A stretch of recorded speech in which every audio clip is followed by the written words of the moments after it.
아멘. 자, 제목은 영적 세계의 4대 법칙 이제 두 번째 시간입니다. 자,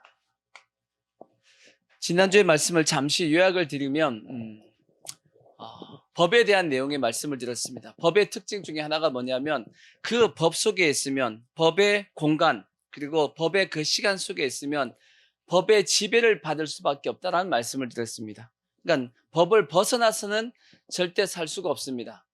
우리가 마치 중력이죠. 만유인력의 법칙이잖아. 그죠? 그 법칙을 벗어날 수 있어요, 없어요?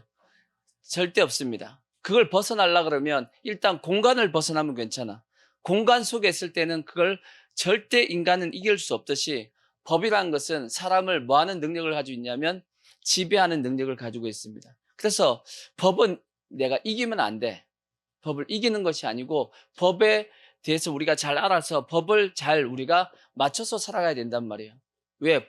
내가 법을 이길 수 있는 능력이 인간에게 없기 때문입니다. 그래서 우리는 법을 알아야 되고 알아야지만 우리가 여러 가지 유익을 받고 혜택을 받을 수 있고, 법을 모르면 여러 가지 피해를 당할 수 있고 어려움도 당할 수 있다라는 말씀을 드렸습니다. 그러기 위해서는 우리가 법을 잘 알아야 되는데, 문제는 이 땅의 법도 중요하겠지만 하나님의 나라, 어떻게 보면 영적인 법은 더 중요하다는 겁니다. 왜냐? 이 땅의 법은 몇 년을 지배해요? 우리가 사는 100년 동안만 지배합니다. 하지만 영의 법은 영원토록 우리를 지배할 거란 말이에요. 그러니까 우리는 당연히 이 땅의 법도 당연히 알아야겠지만 하나님의 나라, 영적인 법은 더 자세하게 알아야 됩니다. 근데 이제 안다는 것도 제가 두 가지라고 말씀했죠. 안다는 것도 중요한데, 안다는 것이 두 가지가 있는데, 첫째는 지식적으로 아는 그냥 그런 지식적으로 안다는 것이 있고, 또 하나는 계시적으로 아는 지식이 있다라고 말씀을 드렸습니다. 그러니까 우리의 지식이, 안다라는 이 지식이 뭘로 바뀌어야 되냐면 계시적인 지식으로 바뀌어야 되는데, 그러기 위해서는 뭘 해야 된다라고 말씀했냐면, 첫째는 기도해야 된다. 둘째는 하나님의 말씀을 들을 때 아멘 해야 된다라고 말씀했어요. 그러니까 아멘 할 때 그것이 나에게 계시적인 지식으로 받아들여지게 된다 하고 말씀을 드렸습니다. 그러니까 여러분들이 아멘을 세게 하시든지, 아멘을 세게 하시든지, 아니면 최소한 여러분 마음속에는 계속 말씀을 들을 때 뭐 해야 되냐면 아멘, 아멘 이렇게 하셔야 돼. 아멘해서 저 말씀이 내 심령 가운데 들어오게 해달라고. 예수님께서 진실로라 요한복음에 많이 기록이 돼 있죠. 그게 뭐냐면 아멘, 아멘 그 뜻이에요. 진실로가 뭐냐? 아멘, 아멘 그 뜻이에요. 그래서 성경에 보면 아멘을 통해서 하나님 앞에 영광을 돌린다는 뜻입니다. 진실로 그렇습니다 하는 뜻이 아멘입니다. 그러니까 우리가 아멘을 자주 하고 해서 지식적인 그냥 지식으로 끝나는 것이 아니고 계시적인 지식으로 내려와야 됩니다. 그것이 뭐가 되냐면 능력이 된다고. 아무리 지식이 많다고 해서 그 능력이 안 됩니다. 그 지식이 계시로 내려와야지만 그것이 능력이 되어지고 그것이 생명이 되어지기 때문입니다. 자, 영적인 법칙은 크게 몇 가지가 있다고 말씀했냐면 4가지가 있다고 말씀했어요. 성부의 법이 있고, 그 다음에 성자의 법이 있다고 그랬고, 그 다음에 세 번째는 성령의 법이 있다고 그랬고, 네 번째는 마귀의 법이 있다라고 말씀을 드렸습니다. 성부의 법은 다른 말로 하면 뭐냐면 율법, 그 다음에 행위의 법, 그 다음에는 공의의 법, 이런 뜻을 가지고 있습니다. 성부의 법이 왜 필요하냐? 율법, 행위의 법, 공의의 법이 필요한 이유는 뭐 때문이다? 우리의 영적 상태, 다른 말로 영적 꼬라지를 알기 위해서 뭐가 필요하다? 성부의 법이 필요하다라는 말씀을 드렸습니다. 근데 사람들이 착각하기에, 아니 신약 시대인데 신약 시대에 왜 갑자기 율법이 필요하냐라고 말씀하는데 절대 그렇지 않습니다. 왜냐하면 마치 성부의 법 뭐와 같으냐면, 우리가 병원에 가면 뭐부터 해야 돼요? 진찰부터 해야 되잖아. 진찰을 통해서 뭘 해야 되는 거예요? 나 자신의 상태가 어떤지를 확인하고 그 다음에 뭐 처방을 하든지 아니면 고치든지 하듯이 우리의 영적 상태도 뭘 먼저 알아야 된다? 내 성부의 법을 통해서 내 영적 상태를 먼저 알아야지만 그 다음에 어떤 조치가 취해지겠죠. 그래서 반드시 뭐가 있어야 되냐면 성부의 법이 필요하다라는 겁니다. 그래서 예수님께서도 뭐라고 말씀했냐? 자, 마태복음 5장 17절인가?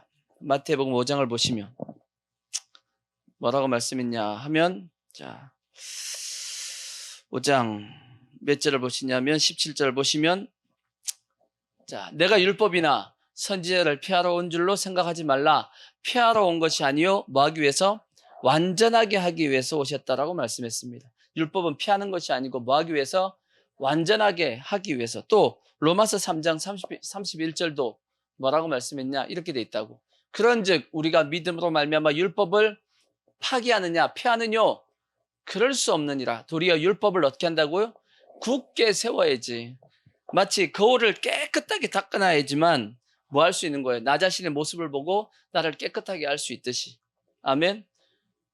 거울이 깨끗해야 돼요? 지저분해야 돼요? 지저분하면 잘 안 보이잖아. 그러듯이 율법이 굳건하게 서 있어야지만 나의 영적 상태를 정확하게 볼 수 있다는 겁니다. 아멘. 그래서 율법은 반드시 굳건하게 세워야 되는데, 이 율법, 성보의 법이 나타나는 우리에게 적용되어지는 것이 크게 세 가지라고 말씀했죠. 첫 번째가 뭐예요? 말씀, 성경 말씀이라고 했어요. 성경 말씀, 성경. 근데 문제는 성경을 봐야 안 봐요? 잘 안 보고. 잘 알아요? 몰라요? 잘 몰라. 그러니까 하나님께서 성도들이 잘 모르니까 보조율법을 주셨어. 그게 뭐예요? 양심이라는 보조율법을 줬는데, 문제는 양심도 보니까 화인도 맞고 더러워지고 약해지고 양심도 온전하지 않아. 그래서 제3의 보조율법을 주신 것이 뭐다? 그게 판결흉표라고 말씀드렸어요. 판결흉표. 판결흉표는 누구한테 있는 거예요? 오늘날 얘기하면 목회자에게 있는 겁니다. 구약에서는 대제사장이 있었는데 오늘날 목회자에게 있고, 목회자의 10년 가운데 반짝반짝 빛나는 성도들이 되어야 한다는 말씀을 드렸습니다. 아멘. 자, 이러한 하나님의 성부의 법이 적용되어질 때 나타나는 현상이 또 세 가지가 있다고 말씀했죠. 나타나는 현상, 반응이 세 가지입니다. 첫 번째가 뭐냐? 베드로의 설교 때 어떻게 했다고요? 어찌할꼬 했어요. 어찌할꼬 하고 회개했단 말이에요. 이렇게 하면 좋은데 어떤 사람은 어떻게 한다고요? 이를 갈거늘. 이를 갈어. 이러면 돼요, 안 돼요? 이러면 안 되고. 근데 또 안 되는 게 또 뭐냐? 오늘날 대부분의 성도들이 어찌할 것도 안 하고 이를 갈지도 않고 어떻게 해요? 피하여 지나갑니다.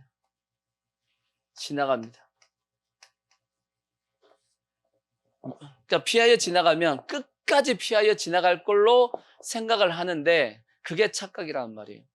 반드시 성부의 법은 언젠가 한 번은 코너에서 만나게 됩니다. 근데 죽음 이후에 만나면 절대 안 된다고. 왜 안 돼요? 그때 뭐가 없어요? 회개의 기회가 없어. 회개의 기회가 있을 때 이걸 만나서 최소한 우리가 거기서 회개해야 된단 말이에요. 아멘? 근데 끝까지 피하는 사람들이 착각한 게 뭐냐면 끝까지 피하면 끝까지 피할 줄 알아. 아니에요. 또 하나님이 그래도 하나님이 구원한 사람은 어떻게 하시냐? 계속 피하면 어디로 보내버린다고요? 마귀의 법으로 보내버려요. 그래서 마귀의 법 가운데 들어가가지고 하나님 앞에 쥐지가 얻어 터지다가 뭘 이제 깨닫게 되냐면 자기가 하나님 앞에 잘못한 걸 깨닫게 된단 말이에요. 그러고 나서 회개한단 말이에요. 그때 이제 어찌할꼬 하면 얻어 터지고 나서 여러분 어찌할꼬가 좋겠어요? 아니면 안 터지고 어찌할꼬가 좋겠어요? 얻어 터지기 전에 여러분 어찌할꼬 하고 회개하시는 게 신상에 좋아. 아시겠죠? 뭐에 좋다고요? 신상에 좋아요. 그러니까 절대 우리가 마귀의 법에 들어가서 마귀가 얻어 터져가지고 어찌할꼬 하는 그러한 일이 없게끔 하시고, 날마다 우리는 어떻게 해야 되냐? 어찌할꼬 해야 됩니다. 그러니까 어찌할꼬 한다는 뜻이 뭐냐면 성부의 법을 통해서 율법을 통해서 내가 뭘 깨달아야 되냐? 내가 죄인임을 깨닫는 거예요. 내가 죄인임을, 나의 연약함, 내가 연약하다는 걸 깨닫고 하나님, 저는 죄인입니다. 저는 연약합니다. 제가 어떻게 해야 됩니까? 하고 주님 앞에 어찌할꼬 하면 그때 등장하는 법이 뭐라고요? 그때 딱 등장하는 법이 성자의 법이 등장한다고. 아멘. 오늘 이제 성자의 법에 대한 말씀입니다. 성자의 법이 등장하는데 성자의 법을 다른 말로 뭐라 그러냐? 은혜의 법, 은혜의 법. 그 다음에 속죄의 법, 죄사함의 법. 아멘. 그래서 성자의 법이 나타나는 사람은 그에게 뭐가 임하냐면 은혜가 임하고 또 뭐가 임해요? 죄사함, 속죄가 임한단 말이에요. 아멘. 그러니까 우리의 삶 가운데 반드시 뭐가 임해야 되냐면 이 은혜의 법, 속죄의 법, 또 다른 말로 또 믿음의 법으로 믿음의 법, 이것이 임해서 우리가 죄사함을 받아서 은혜를 받아서 믿음으로 뭘 받아요? 구원을 받는 겁니다. 생명을 얻는 거란 말이에요. 생명을. 아멘. 여기까지 우리가 나아가야 된다고. 근데 이제 오늘 드리고 싶은 말씀은 성자의 법은 크게 두 가지가 있습니다. 두 가지가 있다고. 첫 번째는 예수 그리스도의 뭐예요? 피가 있고, 본문 말씀해 보니까 예수 그리스도의 피가 하나 있었고, 또 하나는 예수 그리스도의 뭐가 있었어요? 살이 있었어요. 성자의 법은 이 두 가지가 다 있어야 된다라고 말씀하고 있어요. 자, 어디에 그렇게 적혀 있냐? 아까 읽었던 본문 말씀 보면 요한복음 6장 53절 보면 그렇게 돼 있잖아. 예수께서 이르시되 내가 진실로 진실로 너희에게 이르노니 인자의 살을 뭐하지 않고 먹어야 됩니다. 먹자. 인자의 살을 먹지 아니하면 그 다음에 인자의 피를 마셔야 돼. 인자의 피를 마시지 아니하면 너희 속에 뭐가 없다? 생명이 없대요. 그러니까 반드시 우리는 뭘 마셔야 돼? 예수의 피를 마셔야 되고 그 다음에 또 뭘 먹어야 돼요? 예수의 살을 먹어야 된단 말이에요. 이 사람에게 뭐가 역사예요? 생명을 역사하고 결국은 뭘 받아요? 구원을 받는 겁니다. 아멘. 자, 그래서 이제 예수 그리스도의 피와 예수 그리스도의 살에 대한 말씀을 이제 오늘 드릴 겁니다. 이건 이제 지난번 한 작년 봄, 여름 그 사이에 한번 제가 말씀을 드렸는데 예수의 피가 어떻게 우리를 구원하냐 하는 것에 대한 원리를 제가 설명을 드렸는데 다시 한번 제가 설명을 드리겠습니다. 예수 피에 대한 원리를 우리가 잘 알아서 절대 피에 대해서 헷갈리지 마시고 아멘. 자, 모든 우리가 하나님 앞에 나아갈 때는 반드시 뭘 가지고 나아가야 된다고 말씀하냐면 자, 히브리서 10장 19절 우리가 잘 아는 말씀 있죠? 이런 말씀 있죠? 형제들아, 그러므로 형제들아 우리가 뭘 통해서 예수의 피를 힘입어 어디에 들어간다?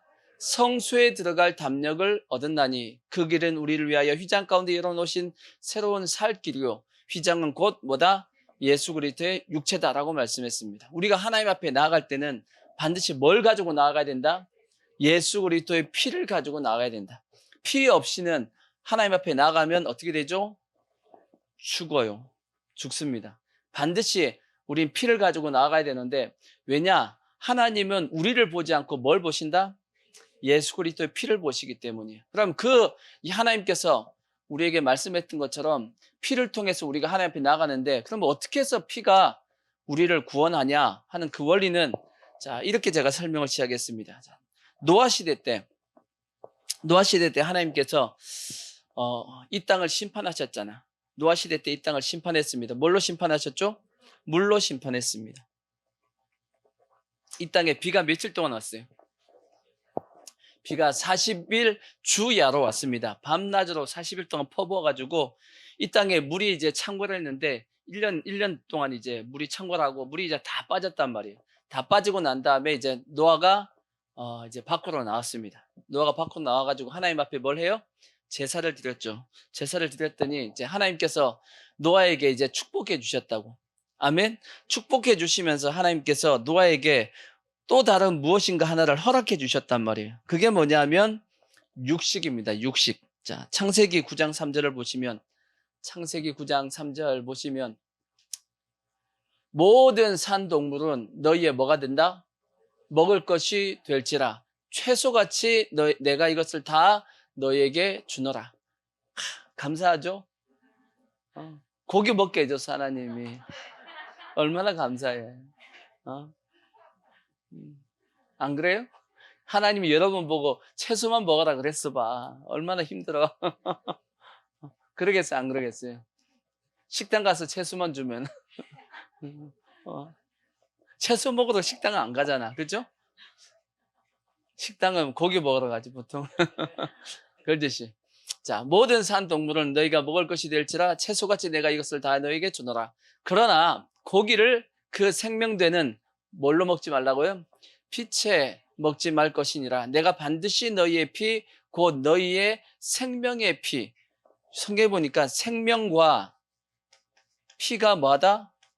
같다라는 개념을 지금 하나님께서 노아에게 말씀해 주셨어요. 생명의 피를 찾으리니 짐승이면 그 짐승에게서, 사람이나 사람이 형제면 그에게서 그의 생명을 찾겠다라고 말씀했다고. 그래서 다른 사람의 피를 흘리면 그 사람도 피를 흘릴 것이니 이는 하나님이 자기 형상대로 사람을 지으셨습니다. 그래서 누군가가 사람을 죽여서 피를 흘리면 그 죄값을 갚기 위해서 누구도 죽어야 돼요?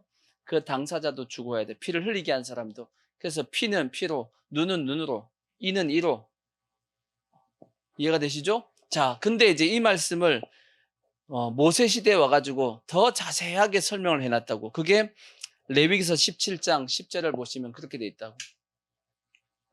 자, 이스라엘 집 사람이나 그들 중에 거류하는 거류민 중에 무슨 피든지 먹는 자가 있으면 내가 그 피를 먹는 사람에게는 내 얼굴을 대하여 그를 백성 중에서 끊겠다 그랬습니다. 그러니까 피를 먹으면 하나님께서 어떻게 보면 죽여버리겠다 그 뜻입니다.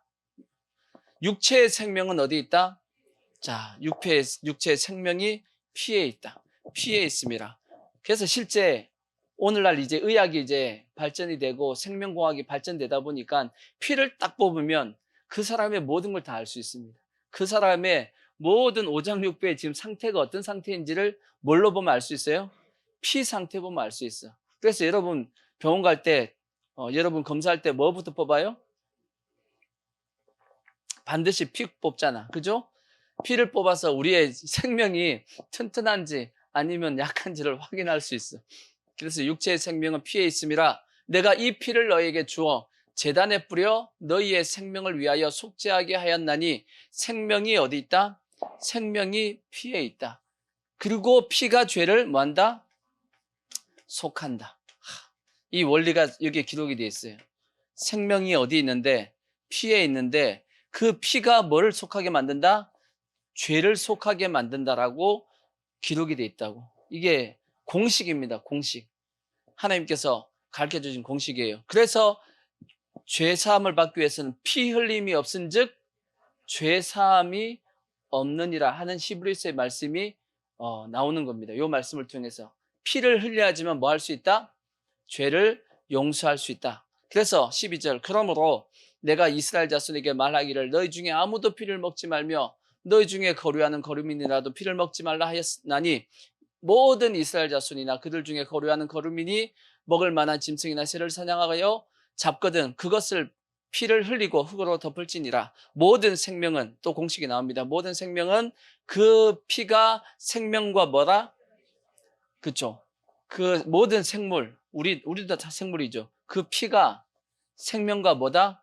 이건 하나인 거다. 하나다. 하나다. 그러니까 생명과 피는 동일한 거다라고 이제 설명을 한 거예요. 그러므로 내가 이스라엘 자손에게 이르기를 너희는 모든 육체의 피를 먹지 말라 하였나니 모든 육체의 생명은 그것의 무엇인즉 피인즉 똑같이 계속 동일하게 말씀 피인즉 그 피를 먹는 모든 자는 죽는다 끊어진다 하고 말씀했단 말이에요. 그래서 다시 말씀을 보시면 히브리서 9장 22절 우리가 잘 아는 말씀은 자, 9장 22절 율법을 따라 율법이지 이게 율법을 따라 거의 모든 물건이 뭘로써? 피로써 정결하게 되나니 피 흘림이 없은즉 죄사함이 없느니라 사함이 없느니라 그렇게 말씀했단 말이에요. 그러니까 이게 공식입니다. 생명과 피는 뭐다? 일체다 하나다 같은 거다. 그래서 죄를 속하기 위해서는 뭐가 있어야 된다? 피를 흘려야 된다. 그래서 이제 하나님께서 제정하신 제도가 뭐예요? 그게 만드신 제도가 제사제도단 말이에요. 제사제도.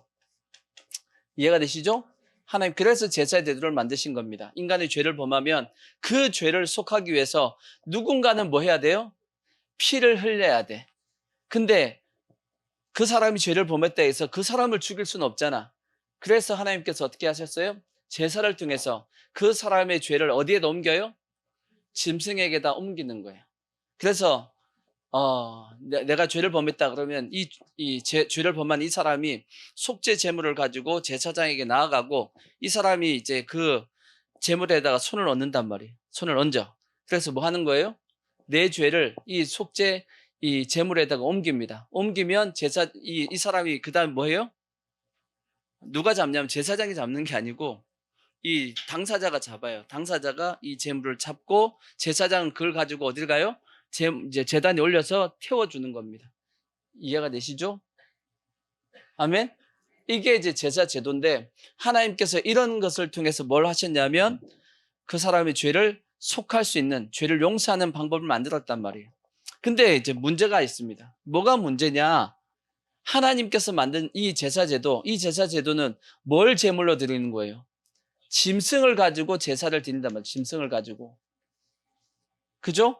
근데 문제가 생긴 게 뭐냐? 이 짐승을 가지고 제사를 드리는데 이 짐승의 제사가 인간의 죄를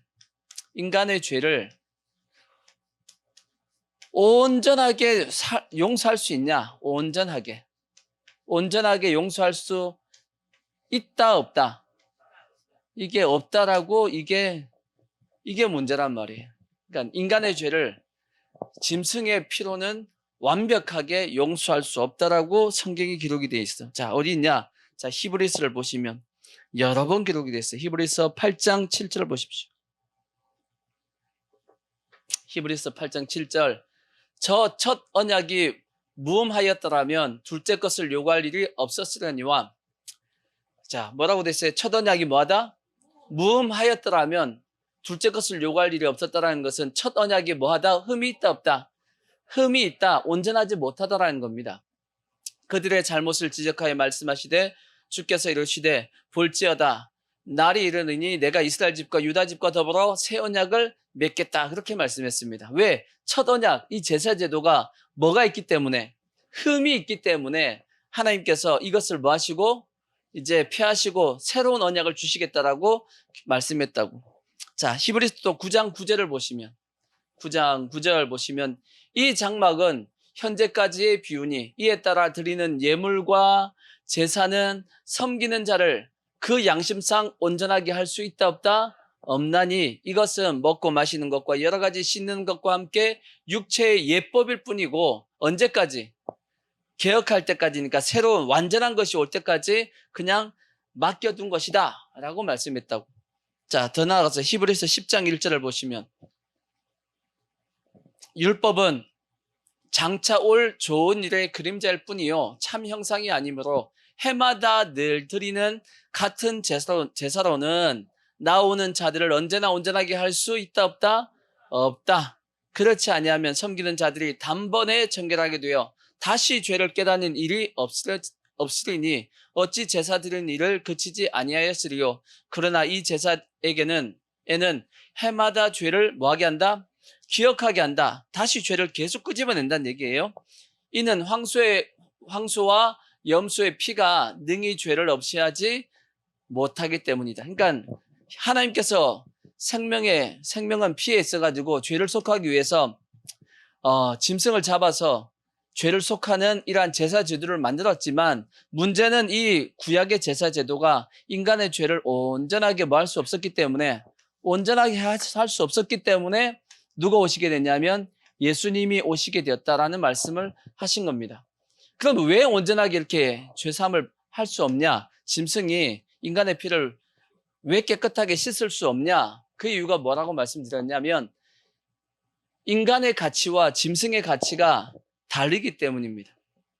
인간의 가치가 짐승의 가치보다 훨씬 뛰어난데 얼만큼 뛰어나냐? 이 지구상에 있는 모든 짐승을 다 제물로 드린다 할지라도 한 사람의 인간을 뭐 할 수 없냐면 죄를 살 수가 없대요. 완벽하게. 그게 법칙입니다.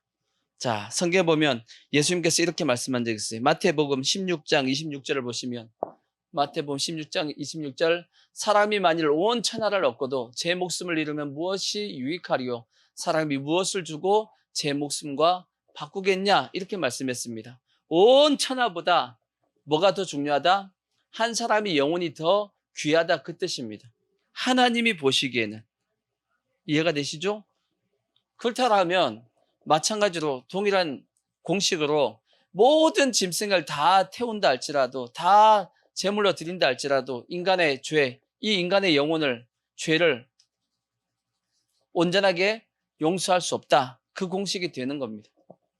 그만큼 인간이 뭐하다는 뜻이냐면 존귀하다는 뜻이에요. 하나님께서 왜 그럼 인간이 그렇게 존귀한 이유가 뭐냐? 성경 아까 읽었던 말씀처럼 인간은 뭘로 어떻게 만들었어요? 하나님의 형상과 하나님의 모양으로 만들었어. 다르게 얘기하면 하나님이 우리 인간을 뭘로 만들었냐면 자식으로 만들었어. 자식, 자녀로 만들었다고. 짐승은 뭘로 만들었냐? 뭐 하려고? 짐승은 짐승으로 만들었어.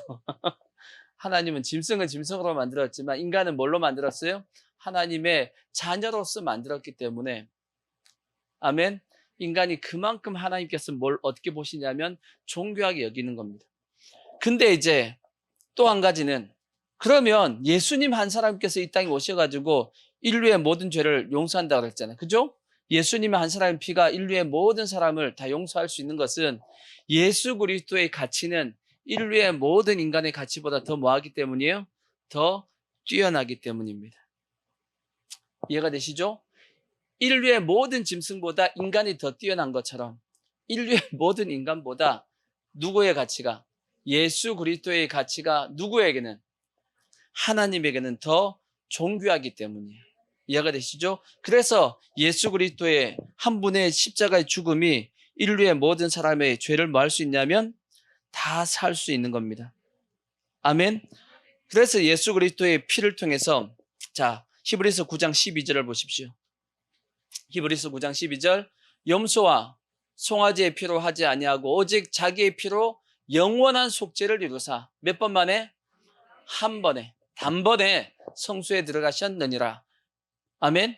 염소와 황소의 피와 및 암송아지 죄를 부정한 죄에 뿌려 넘어가고 그 다음에 또 자 그래서 14절 하물며 영원하신 성령으로 말미암아 흠없는 자기를 하나님께 드린 그리스도의 피가 어찌 너희 양심을 죽은 행실에서 깨끗하게 하고 살아계신 하나님을 섬기게 하지 못하겠느냐.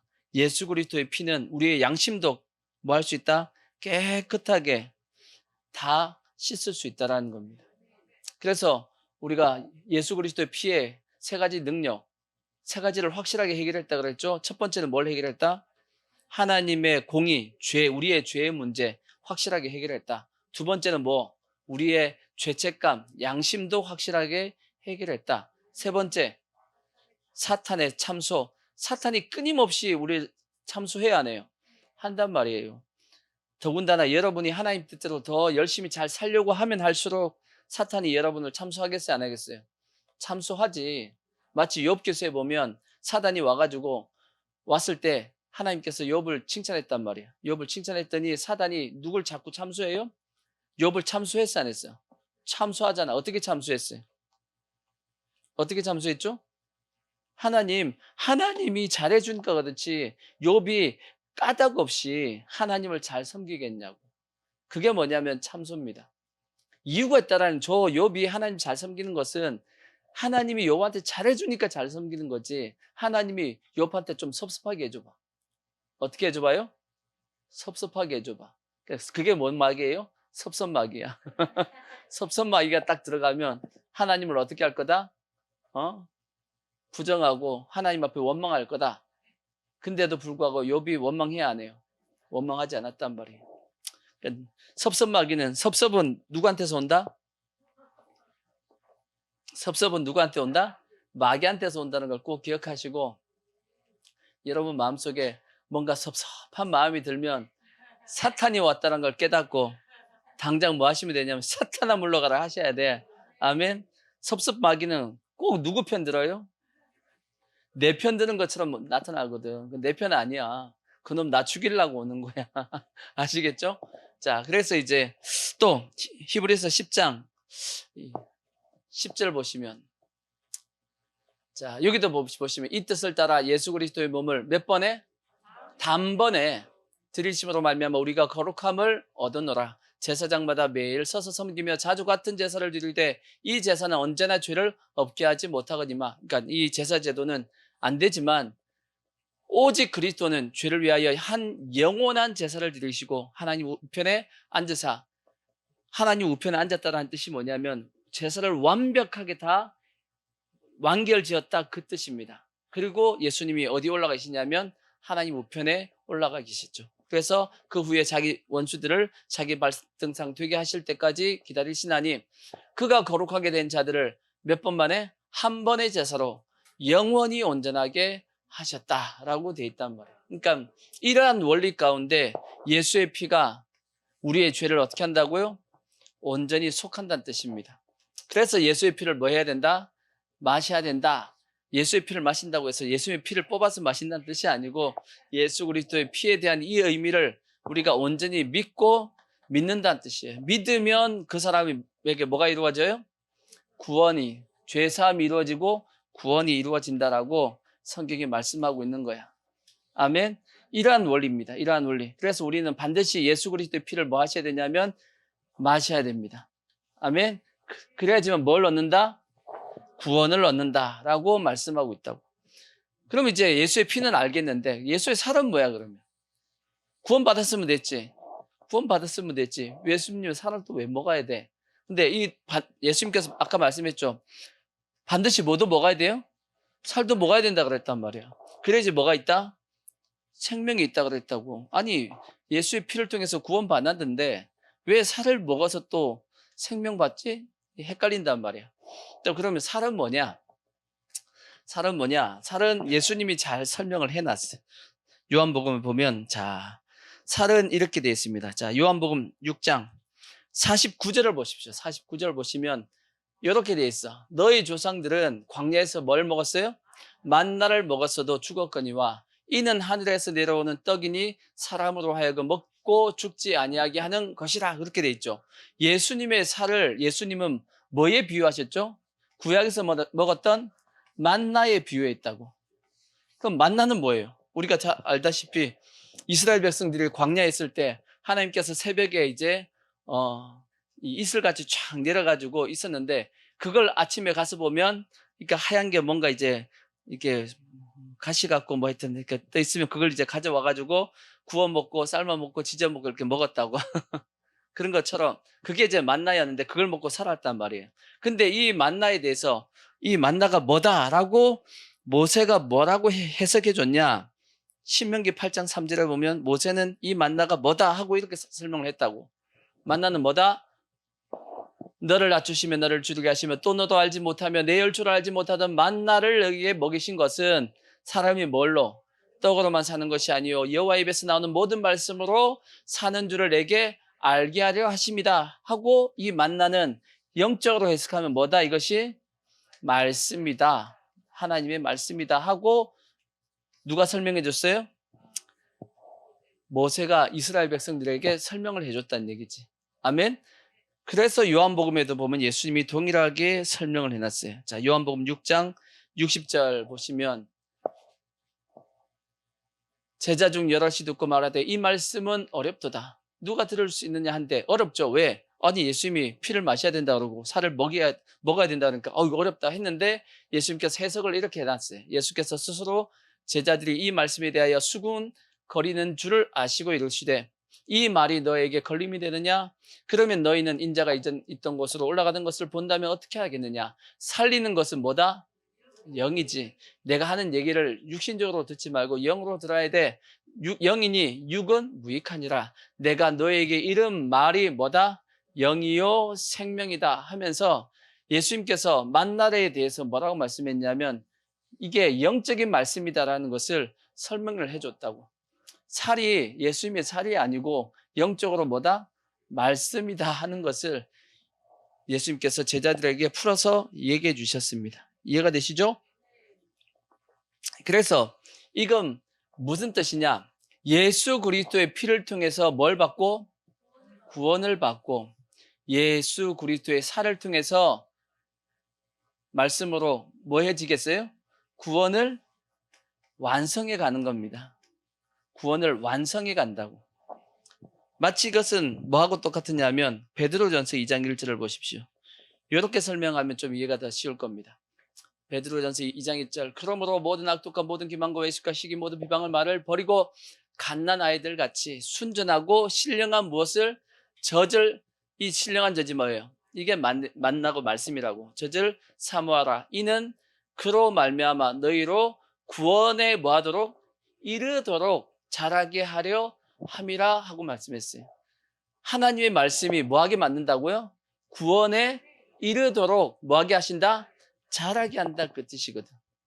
그러니까 예수 그리스도의 피를 통해서 구원을 받고 말씀을 통해서 우리의 구원이 완성되어져 가는 겁니다. 마치 그래서 하나님의 은혜, 요 은혜의 법이잖아. 은혜의 법. 성자의 법은 은혜의 법이거든. 부모님의 은혜도 마치 두 가지란 말이에요. 부모님의 은혜가 두 가지잖아. 첫 번째가 뭐예요? 낳아주신 은혜지. 나에게 생명을 준, 낳아주신 은혜가 있고, 또 하나는 길러준 은혜가 있어. 그죠? 이게 같은 분일 수도 있고 다른 분일 수도 있어. 그죠? 낳아준 분이 길러줬을 수도 있겠지만 낳아준 사람이 낳고 어디 가버렸더니 딴 분이 와서 나를 길렀다 그러면 자기를 기르신 분의 은혜도 낳아주신 분의 그 은혜와 똑같이, 만약에 길러주신 그분이 없었으면 인간은 스스로 살 수 없기 때문이에요. 갓난에게 가만히 놔두면 어떻게 돼요? 가만히 죽습니다. 가만히 놔두면 가만히 죽어. 어떻게 할 수 없어, 인간은. 짐승 중에서 뻘떡이 낳고 지들 마음대로 돌아다니면 그거 가능하겠지만 인간은 절대 뻘떡이를 나서 혼자 못 돌아다닙니다. 그냥 놔두면 그냥 죽는다고. 그러니까 반드시 누가 있어야 되냐면 길러는 자가 있어야 되는 겁니다. 그러듯이 우리의 영적 생명도 똑같아요. 낳았다고 끝나는 게 아니야. 낳았다고 끝났다는 것이 아니고 낳아준 그것뿐 아니라 무엇으로? 말씀으로 뭘 해줘야 돼요? 길러줘야 돼. 키워줘야 된다고. 아멘. 그래서 교회의 사명도 두 가지가 다 필요합니다. 낳는 사명이 있어. 이게 전도의 사명이죠. 그 사명을 해야 되고, 또 하나 뭐 해야 돼요? 키우는 사명도 감당해야 돼. 왜? 중간에 죽는 사람이 얼마나 많냐고. 교회에 왔지만 그 온 영혼이 천국 갈 때까지 갈 수 있는 그 여정 속에 얼마나 많은 인생의 험한 풍파가 있겠냐고. 우리 인생도 험한 풍파가 많듯이 신앙도 있어요, 없어요? 신앙생활 가운데도 엄청난 유혹과 미혹과 마귀가 우리의 생명을 죽이려고 얼마나 하냐고. 누군가가 보호하고 키워주지 않으면 죽는단 말이에요. 아멘. 그래서 반드시 이 두 가지가 같이 있어야 돼. 예수 그리스도의 피와 예수 그리스도의 살이 뭐 해야 된다? 같이 있어야 된다 하는 것을 여러분 꼭 기억하시고, 예수 그리스도의 살을 통해서 우리가 튼튼하게 자라가야 된단 말이에요. 그래서 구원을 완성해 가셔야 됩니다. 자, 여기서 이제 또 중요한 한 가지 어떤 영적인 원리를 하나 설명드릴게요. 인간은 어떻게 되어 있냐면 영과 그 다음에 혼과 뭘로 되어 있어요? 육으로 되어 있단 말이에요.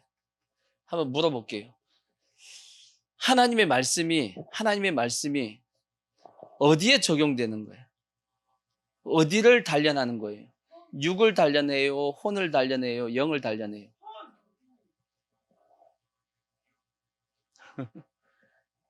자, 우리가 거듭났다 했을 때는 뭐가 거듭나는 거죠?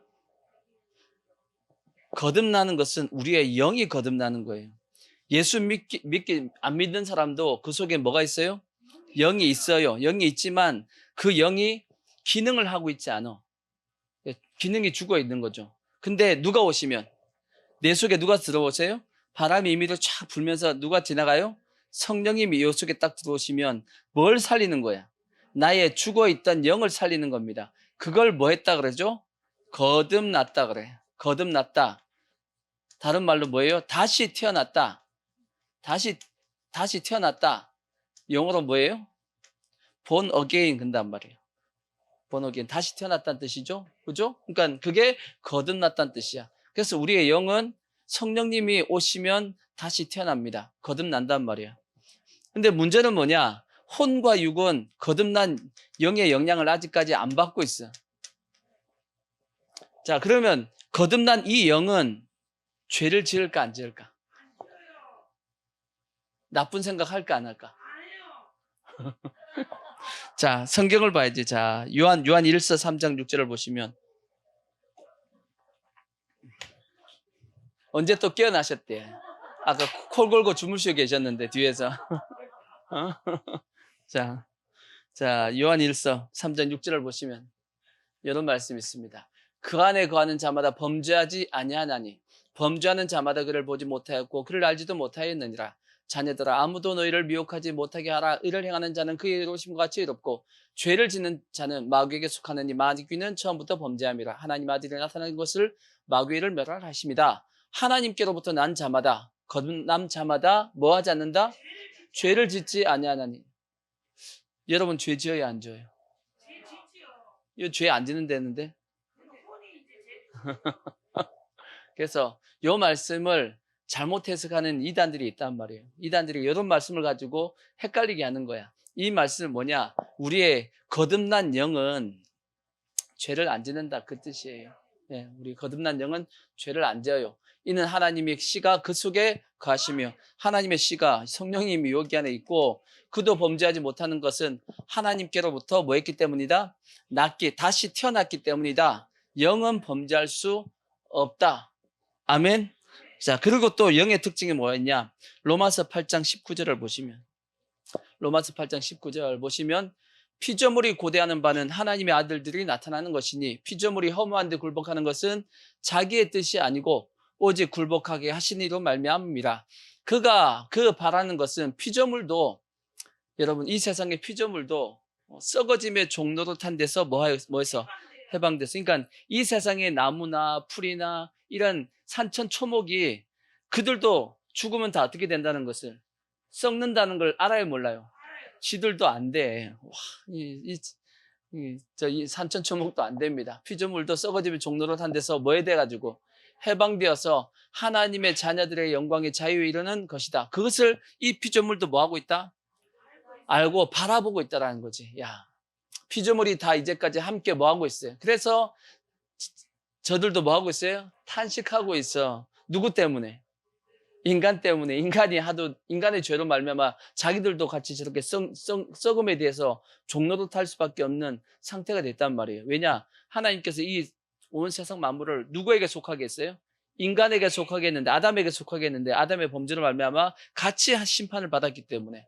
그래서 피조물이 다 이제까지 함께 탄식하며 함께 고통을 겪고 있는 것을 우리가 아느니라. 그뿐 아니라 또한 우리 곧 성령의 처음 익은 열매로 받은 우리까지도 속으로, 이제 영으로 탄식하여 양조해야 될 것 곧 우리 몸의 속량을 뭐한다? 기다린다. 우리 속에는 영은 뭘 기다리냐면 우리의 몸의 속량, 우리가 이제 구원받을 그것을 뭐 하고 있냐면 기다리고 있대요. 우리의 영은 그렇게 하고 있다라는 거예요. 우리의 영은.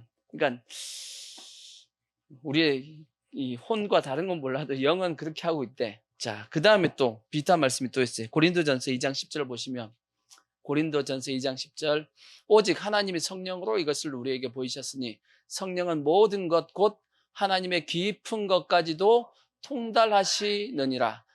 뭔 뜻이냐? 성령님은 성부 하나님의 모든 것을 다 뭐하고 계시다? 다 알고 계신 분이야. 삼위일체 하나님이시니까 성부 하나님이 높고 성령 하나님이 낮은 것이 아니고 한 분입니다. 삼위일체이기 때문에. 아시겠죠? 모든 걸 다 아신다고. 지혜와 능력과 권세가 동일하시다. 그게 삼위일체입니다. 그리고 그 다음 말씀, 사람의 일을 누가 안다? 사람의 속에 있는 영 외에는 누가 알리요? 이와 같이 하나님의 일도 하나님의 영 외에는 아무도, 이 우리의 영이 우리의 일을 이 영은 알고 있다라는 거예요. 그래서 영이 성령에 충만하신 분들은 이걸 감각한단 말이에요. 이 감각을 다른 말로 뭐라고 했어요? 제가 이거 직관이라고 했죠. 직관. 이게 감각하는 걸 직관이라고. 그러니까 직관이 성령 충만해서 직관이 뛰어나면 우리의 여러 가지 미리 기도하고, 나도 모르게 기도하는 거예요. 이거는 이제 뭐하냐? 내가 미리 이제 갑자기 기도하고 싶어. 막 기도했는데 보니까 바로 앞에 뭐가 있었어요? 어떤 사건이 있었던 거야. 그 사건을 위해 미리 딱 기도하는 그런 일도 있다라는 거예요. 저도 예전에 한번 이런 일이 있었어요. 제가 어떤 일을 있었냐면, 제가 예전에 고등학교 때 이제 갓 예수 믿었을 때 성령 충만 받아가고 성령세례 받고, 그때 이제 한참 이제 제 어머님이 누나가 사줬나 어머니가 사줬나 이렇게 그때 카세트 테이프 이렇게 넣고 하나짜리 넣고 다니는 마이마인가 그런 거 있었잖아요. 그걸 이제 소니 건가 하나를, 카시오 건가 하나 사줬어. 와, 엄청 좋은 거죠. 그때 그런 거 하나 가지는 게 소원이었잖아. 그런 게 학생이 그거 가져가지고 이제 귀에 딱 꽂고 가든에 받았고 줘가지고 이제 그 신길동 그게 대방역으로 이제 차 타려고 막 이제 가고 있는데 갑자기 내 입에서 갑자기 찬송 듣고 있다 찬송을 부르다가 방언이 툭 튀어나왔어. 방언이 쭉 하고 있는데 갑자기 이제 어떤 일이 발생했냐, 사거리 골목에서 갑자기 차가 옆에 끽 섰어. 끽 섰어. 근데 그 순간적으로 딱 드는 느낌이 뭐냐면, 순간적으로 내가 기도했는데 이게 하나님께서 순간적으로 기도시킨 거구나 하고 딱 느껴졌어. 아니었으면 그냥 받았지. 그러니까 골목인데 그냥 가다가 찬송 불러 가다가 갑자기 내 입에서, 그래서 방언이 갑자기 왜 나오냐고. 갑자기 방언이 쫙 나오다가 이상하다 방언 나오네 하고 쭉 하는데 옆에서 가는 중에 옆에서 차가 끽 섰어. 그래서 그냥 큰일 날 뻔했지. 거기가 이제 저기 어디지? 그게 해군 해관인가 거기 있던 그쪽입니다. 그래서 이게 이런 게 있구나. 이런 게 순간적으로 내가 왜 찬송하다가 방언이 이렇게 갑자기 나왔지 했는데 이렇게 했구나 하고 제가 느꼈다고. 이게 이런 겁니다. 나는 몰라. 앞에 지금 무슨 일이 발생될지 모른다고. 근데 뭐는 알아요? 내 속에 있는 성령님과 영은 안다고. 그러니까 뭐 하냐면 순간적으로 기도를 시키는 거지. 이러한 어떤 영적인 현상들, 이게 다 어디서 이루어지냐면 이 영에서 이루어진단 말이에요. 그러니까 영은 죄를 범하지 않습니다. 거듭난 영은 죄를 범하지 않고 그렇단 말이야. 그러면 이 말씀은 어디를 그러면 훈련시키는 거예요? 결국은 말씀은 혼입니다. 혼을 연단시키는 거야. 그 혼은 다르게 얘기하면 뭐냐면 우리의 마음과 생각이야. 우리의 마음과 생각입니다. 이걸 뭘로 우리가 훈련시켜야 되냐면 하나님의 말씀으로 훈련시켜야 된다고. 신령한 성도, 성숙한 성도는 뭐냐 하면 이 혼이 훈련되어 있는 겁니다. 그것이 이제 히브리서 5장 12절을 보시면 그렇게 되어 있어요. 히브리서 5장 12절을 보시면, 때가 오래되었으므로 너희가 마땅히 선생이 되었을 터인데 너희가 다시 하나님의 말씀의 초보에 대하여 누구에게 가르침을 받아야 할 처지이니 단단한 음식은 못 먹고 젖이나 먹어야 할 자가 되었도다. 이는 젖을 먹는 자마다 어린아이니 의의 말씀을 경험하지 못한 자요. 단단한 음식은 장성한 자의 것이니 그들은 뭘 사용해요? 지각을 사용한다고. 교회 늦게 오는 걸 지각, 그 지각 말고 학교에 늦게 가는 거 지각 말고 이 지각을 사용하는, 머리를 사용해서 혼의 생각을 사용해서 연단을 뭐해서 받아서 선악을 뭐 한다고요? 분별한단 말이에요. 그래서 아무것도 염려하지 말고 오직 모든 일에 기도와 간구로 너희 구할 것을 감사함으로 아뢰라. 그래야만 모든 지각이 뛰어나신 하나님의 평강이 그리스도 예수 안에서 너희의 마음과 생각을 뭐 하신다? 지켜주신다라고 말씀했다고.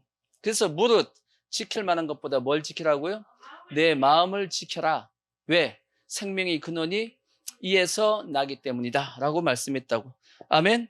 그래서 우리는 이 하나님의 말씀을 어디에다 새겨야 돼요? 그래서 이 혼에다가, 요 마음에다가 뭘 새겨야 돼? 마음에다가 우리 하나님의 말씀을 새겨야 된다라고 그렇게 말씀하고 있다고. 아멘. 아멘. 근데 문제는 뭐냐면 그만큼 마음에다가 이게 새기기 위해서는 하나님의 말씀을 가까이 해야 된단 말이에요. 욥은 이렇게 고백한 게 있어요. 욥의 고백 중에서 욥기 23장 12절 보시면, 23장 12절, 내가 그의 입술의 명령을 어기지 아니하고 정한 음식보다 무엇을? 그의 입의 말씀을 귀히 여겼도다. 뭐보다? 정한 음식. 자기가 먹는 그 정한 음식보다 뭘 더 귀하게 여겼다? 하나님의 말씀을 더 귀하게 여겼다라고 말씀합니다. 그와 마찬가지로 우리도 하나님의 말씀을 어떻게 여겨야 되냐? 귀하게 여겨야 된단 말이에요. 아멘. 이 말씀이 혼을 뭐 해야 되냐면 연단해야 됩니다. 연단. 훈련시켜서 우리의 혼에다가 하나님의 말씀이 새겨져야 된다고. 그렇게 해야지만 뭐가 우리의 심령 가운데 충만하냐? 생명력이 충만해지는 거야. 아멘. 말씀이 우리의 생명을, 우리의 구원을 완성해 가는데 문제는 뭐냐면 오늘날 성도들이 혼에 뭐가 없냐면 말씀이 없어. 그러니까 생명력이, 생명의 빛이 반짝 세게 빛을 확 이렇게 라이트처럼 확 비춰지는 게 아니고 껌뻑 켜졌다가 꺼졌다가 켜졌다. 그렇게 하니 그 속에서 무슨 생명의 능력이 나타나겠냐고. 다음 주에 말씀을 드리겠지만 우리가 예수의 피로 구원받았다라고 해서 안심할 건 아니란 말이에요. 안심할 수 없어요. 자, 히브리서를 보시면 히브리서 3장 15절을 보십시오. 3장 15절 보시면 계속 보세요. 성경에 일렀으되 오늘 너희가 그의 음성을 듣거든 경노하시게 하던 것 같이 너희 마음을 완고하게 하지 말라 하셨으니 뭐에 대해서? 하나님의 말씀에 대해서 완고하지 말라는 거지. 듣고 경노하시게 하던 자가 누구냐? 모세를 따라 애굽에서 나온 모든 사람이 아니냐? 또 이 하나님이 40년 동안 누구에게 노하셨느냐? 그들의 시체가 광야에 엎드러진 범죄한 자들에게가 아니냐? 근데 이 광야에 있던 이들은, 이스라엘 백성들은 유월절을 지났고 홍해를 걷는 그런 사람들입니다. 그럼에도 불구하고 광야에서 죽었어. 하나님 앞에 진노를 받아서. 이해가 되시죠? 또 하나님이 누구에게 맹세하사 그의 안식에 들어오지 못하리라 하셨느냐? 저 안식은 두 가지입니다. 가나안 땅, 또 어떻게 보면 천국이라고 얘기해도 틀린 얘기 아니거든. 곧 누구에게? 순종하지 아니하던 자들에게가 아니냐. 이로 보건대 그들이 뭐하지 않았어요? 하나님의 말씀을 믿지 아니함으로 능히 들어가지 못한 것이라. 그러므로 우리는 뭐할지니? 두려워할지니 그의 안식에 들어갈 약속이 남아있을지라도, 말씀이 있다 할지라도 너희 중에 혹 뭐할 자가 이르지 못할 자, 생명의 구원에 이르지 못할 자도 있을 수 있다. 있을까 함이라. 있을까 함이라. 그들과 같이 우리도 복음 전함을 받은 자이나 들은 바 그 말씀이 그들에게 유익하지 못한 것은 듣는 자가 믿음을 화합하지 않았기 때문이다. 하나님의 말씀이 무엇을요? 믿음을 화합해야지만 혼이 연단을 받아서 강건해진단 말이에요. 그래서 우리의 생명이 튼튼해지고 구원이 완성되어져 가는데 오늘날 한국교회 성도들의 모습이 그러냐는 겁니다. 지금 예수의 피는 다 믿는다고 얘기해. 예수의 피는 마셨다고 얘기해. 근데 뭐는 안 먹어요? 예수 그리스도의 살은 잘 안 먹어. 그렇다면 그 속에 생명력이 충만할까 약할까? 당연히 약하다라고 밖에 볼 수 없는 겁니다. 아멘. 그래서 우리는 어떻게 되냐? 절대 우리의 생명력이 약해지면 안 됩니다. 물론 영은 다음 주 이제 설명을 드리겠지만 거듭난 성도가 구원이 취소될 수 있을까? 이거는 이제 신학적인 문제인데 신학적인 문제를 이제 좀 다뤄볼 것이고, 그래 우리는 그래 영은 구원 받았으니까 죄를 안 짓는다고 치자. 그래 맞다. 근데 우리의 혼이 지금 현재 하나님의 말씀으로 지금 현재 이렇게 튼튼하게 지금 새겨져 가고 있는가 하는 것은 우리가 돌아봐야 된단 말이에요. 오늘 한국교회 성도들이 예배도 잘 드리지 않고 말씀은 주일날 설교해봤자 보통 20분 30분 하면 다 끝나는데, 그죠? 그것도 졸고 자고 그랬는데 어떻게 그 영이 그 혼이 하나님의 말씀으로 새겨져 있을 수 있겠냐는 거지. 말씀을 사모하지 않는데, 말씀을 읽지도 않고 잘 듣지도 않는데, 그러면 그의 생명력은 점점 약해져 가고 있지 않겠냐는 거죠. 중요한 것은 다시금 원리적인 것이 하나가 있어요. 성부의 법이 성자의 법으로 넘어가기 위해서는 반드시 뭐가 필요해요? 어찌할 거하는 하나님의 성부의 법에 걸려들어야 돼. 아시겠죠? 그 다음에 동일하게 성자의 법에서 성령의 법으로 넘어가기 위해서도 반드시 두 가지가 확실해야 됩니다. 뭐냐면 예수 그리스도의 피와 예수 그리스도의 살이 정확하게 그 심령 가운데 충만해야 돼. 아시겠죠? 그럴 때 당연히 그 다음 뭘로 넘어가요? 성령의 법으로 넘어가는 겁니다. 근데 성부의 법에서 바로 성령의 법으로 가는 거 없어요. 단계 넘어가게 돼 있어. 폴짝되는 건 요렇게 해서 요렇게만 넘어가. 마귀의 법으로 성부의 법에서 넘어가지. 성령 충만은 그래서 예수의 피와 예수의 살이 확실한 사람에게 뭐가 온다고요? 성령의 충만의 법이 오는 겁니다. 전 목사님이 지금 성령의 불을 받으라고 얘기하죠. 그 성령 불 받는 것도 그냥 성령 불 받겠다고 그렇게 성령 불이 오는 것이 아니고 확실하게 이 단계와 이 단계, 첫 번째, 두 번째가 단계가 거쳐야지만 세 번째 성령의 법이 온다고. 그래서 우리는 우리의 생명력이 약해지지 않게끔 내 심령 가운데 하나님의 말씀을 잘 여러분 새기셔야 됩니다. 날마다 말씀 봐야 되고, 아멘. 말씀 듣기를 좋아하셔야 되고, 그 다음에 말씀대로 살아보려고 우리가 애쓸 때 우리의 심령 가운데 생명력이 넘쳐나게 될 겁니다. 그것이 성자의 법에 확실한 지금 내가 그 속에 들어가 있는 것이고, 그런 자에게 뭐가 임한다고요? 성령의 충만한 법이 임하게 될 겁니다. 우리 모든 성도가 꼭 이렇게 되어지기를 부탁의 말씀을 드리겠습니다. 자, 아멘.